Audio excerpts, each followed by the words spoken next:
Welcome to episode 88 of Terese Talk. I'm your host, Terese Main. By day, I co-host an afternoon radio show on a network in New York and Pennsylvania.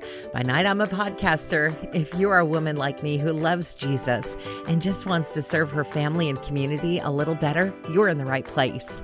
Marriage is a beautiful gift, and also the hardest relationship we face in life. It's been said that marriage is one of God's primary workshops for change. So how can we grow and change to be more like Christ, along with our spouse? Rich and Wendy Crawford are marriage counselors with focus on the family. They're leading the Journey to Us Marriage Conference coming up in Oneonta, New York, September 27th and 28th. Marriage is the union of two people who come from different backgrounds and try to become one, and that's not always easy. Yeah, it feels like you're reading my mind right now. That's been our journey for sure, and I'm sure lots of people's journeys. It's not easy. What are some common things that God tries to teach us through marriage? Because it really is a sanctification process. Oh, yeah. Well, you are not kidding. I really think as I work with couples, as we work with couples, we see that marriage requires two healthy, whole, spiritually whole grown-ups to show up. And often it seems like we show up to marriage almost like hurting children, and we're emotionally wounded and then trying to get healing from our spouse. And the Lord just constantly reminds us that healing comes from Him, not our spouse. And so I think as we grow in marriage, we learn we have to go to the Lord for wholeness. We can't look to our spouse for wholeness.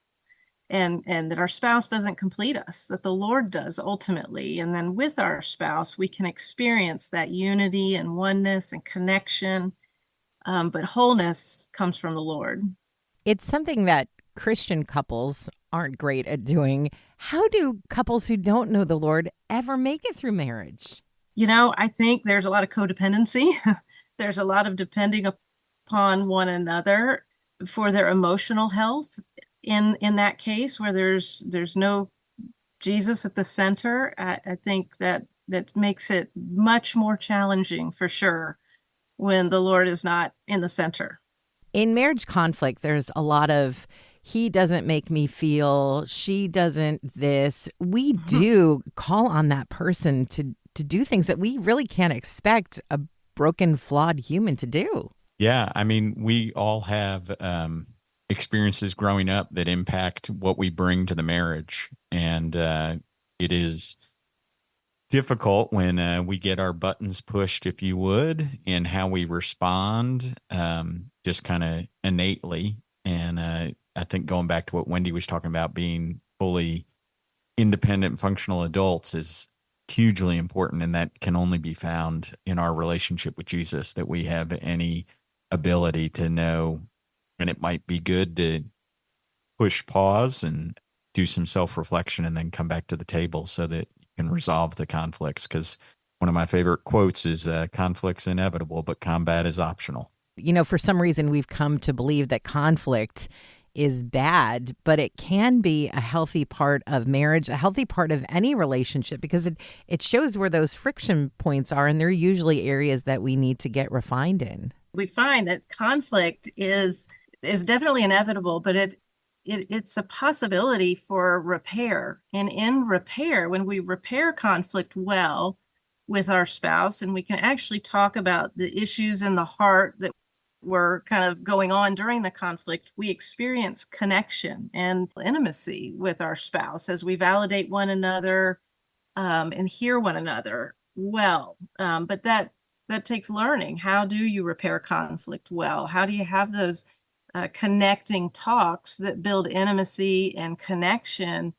And actually, you know, then you start to see conflict, not a good thing, but the repair is actually a really good thing, because I had a welder once tell me that where you weld two pieces of metal together, that's the strongest piece of the metal then. And that's what a repair does when you repair a conflict in a relationship, and especially in a marriage, is there's these connecting talks that can happen that then just build greater intimacy. It sounds like conflict can be good because it gives us a place to begin. Apathy would be at the other end of the spectrum. Is there a point where a marriage is too far gone, where the two people have just stopped having conflict? They've stopped caring?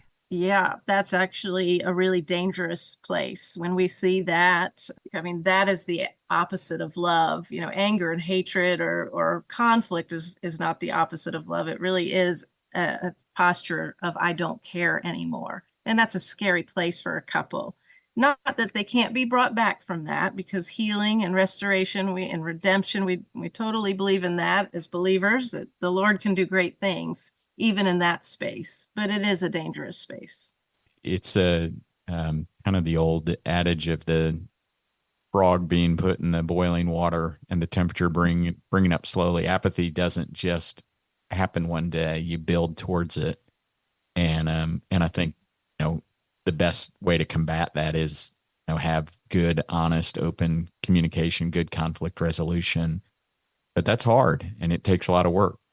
It's a slugfest and a journey. It's a great one, but it takes both people willing to show up and wade into the difficult. Communication is so easy when it's just the two of you. That honeymoon period, you bring in kids, you bring in career, you bring in families, you bring in life. It gets harder. How can we keep communication, healthy communication, a priority?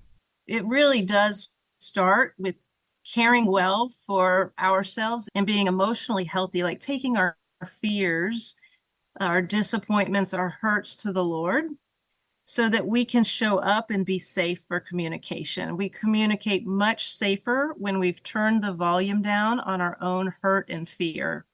And so really it is so much of communication in marriage is me doing my own individual work with the Lord on my fear and my hurt, so I can show up and share that and communicate that with Rich and in a really safe way where he's most likely to be able to hear me.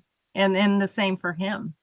We hear a lot about things like the 7-year itch. Are there specific times in marriage that can be more stressful, as we're becoming parents, as we lead toward an empty nest, kind of when are the warning spots?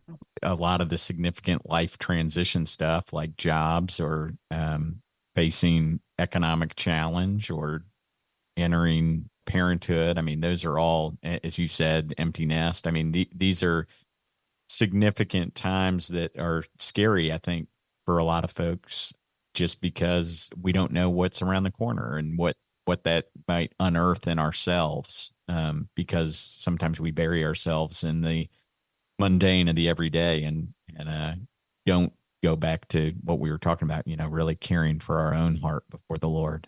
I always tell couples in intensives or in the marriage counseling room, I say, typically the wheels fall off in marriage, either at the honeymoon or when the kids come along. Like that seems to be universally true. It's going to be one of those two places. And I think the reason for that would be those are just two areas where we have so much hope and expectation. And there's so much disappointment as our hopes and expectations kind of aren't in line with maybe what reality is that we're experiencing. And there's this kind of crisis of expectation. And that brings conflict in those two areas, right at the honeymoon or right when the children come along. There does seem to be a lot of conflict during those two seasons for couples. Certainly the other seasons that Rich talked about would be true as well. What's at the roots of unmet expectations? Because so often we're expecting our spouse to behave in a way that we're not even capable of because we're broken and flawed and sinful. That's so true. Yeah. I often say expectations are down payments on tomorrow's resentments, but we have these expectations, these hopes, and we're not keeping those in check. I think that there's just work we need to do individually with the Lord around that as well. How can we go from a point where our marriage is just surviving to a place where it's thriving? I mean, if you've been married for 15, 20, 25 years, do you kind of just throw up your hands and go, well, I guess this is as good as it's going to get? Any marriage can get back to thriving when the emotional connection returns. And so often, when we're first dating, We have all those great feelings because we are connecting. We're validating one another's feelings. We're talking about our hopes and dreams, and we're listening well and caring about each other. And then the kids come along and the responsibilities of life set in, and kind of that apathy can set in, and the relationship can become really transactional. And we're no longer connecting emotionally. And as soon as a couple can start learning how to communicate from the heart safely and talk more about those feelings and desires and hopes and longings, it really is amazing how that connection can come right back. And that you see that spark of intimacy and that spark of love that maybe has been missing for years. But it really is attainable. It requires a couple to start communicating more at that heart level again. Maintaining kind of a posture of curiosity towards your spouse. And that really, I think, goes back to our individual heart orientation with Jesus. But how do we look and engage our spouse from a curious side versus critical side? It's easy over time as we're married to just be able to judge our spouse. Like we know what that look means, or when this subject comes up, it's like we automatically can judge and know what they're going to say or why they may be angry. And that really is, we can get that posture of judgment towards our spouse, and that sets in, and our spouse feels that. Yeah, we often say when we replace that posture of judgment with curiosity, all of a sudden, connection and compassion can come back. Because if I'm judgmental, it's hard to be compassionate for my spouse and really understand and have empathy for him. But when I'm curious, like, I see him getting upset, I might be a curious posture might look like, wow, I wonder what's going on for him, because he only gets upset when something really important is going on for him. And that's just that posture of curiosity that allows me to be more compassionate instead of critical and judgmental. And that makes a marriage much safer. Men and women are very different. I know that's the most basic of statements, but God designed the two to work together. Why do we have so much trouble getting to that place? Well, I think that's a great point. I mean, we are so different, and in a fallen world, those differences definitely do cause conflict and things I don't believe that the Lord ever designed for us before the fall. I believe the oneness in marriage really does kind of mirror the Trinity and what God's design for oneness was in the Trinity. And if you think about, Father, Son, and Holy Spirit always operating in one, but yet Father, Son, Holy Spirit they have three different job descriptions and callings in the world, three different entities. They're three different attributes. They're not the same, but they're beautiful, all three. And they always operate in oneness and unity. I really believe marriage, husband, wife, and the Lord, there's oneness there for us in our differences, as we are different, men and women. We have different callings, different attributes, different giftings and weaknesses and strengths. But there's this opportunity with the Lord for oneness, for us to, in our differences, still be one and called as one. What is one thing we can do today to make marriage better? C.S. Lewis's assessment of the gospel, that it's complexly simple. I think the best thing we can do to make marriage better is to grow deeper towards Jesus. I know that may sound really simplistic, but I think that's what we're designed and called for. And as I draw closer to Jesus, the best version of who God has made me to be is going to show up in my relationship with Wendy. As I grow closer to the Lord and allow God to sanctify me, I become a safer person. And emotional safety is so important in marriage. Just me showing up as a really safe person, not judgmental, not critical, not nagging or harsh, being curious and compassionate and kind and empathetic, like that creates emotional safety. And when there's emotional safety, then openness can happen, and closeness and connection and true partnership. So safety, emotional safety, and me being an emotionally safe person really sets the groundwork for a much better marriage. What is it like being married to someone who's perfect? I'm just kidding. Wendy, you should answer this. You should answer this right now. Yeah, I would say that's not possible this side of heaven. Registration is open for the Journey to Us Marriage Conference, September 27th and 28th in Oneonta, New York. Find the link at familylife.org/events. You'll hear more from Rich and Wendy Crawford on building a safe and secure marriage, the power of healthy conflict, working as teammates, and more. If you've enjoyed this episode of Terese Talk, be sure to subscribe. If you really loved it, consider making a gift to Family Life, the ministry this podcast is a part of. Just go to familylife.org and find out more about what we do. Did you know Family Life offers a variety of podcasts? Get up to date with Family Life news or enjoy some family time with Family Life kids.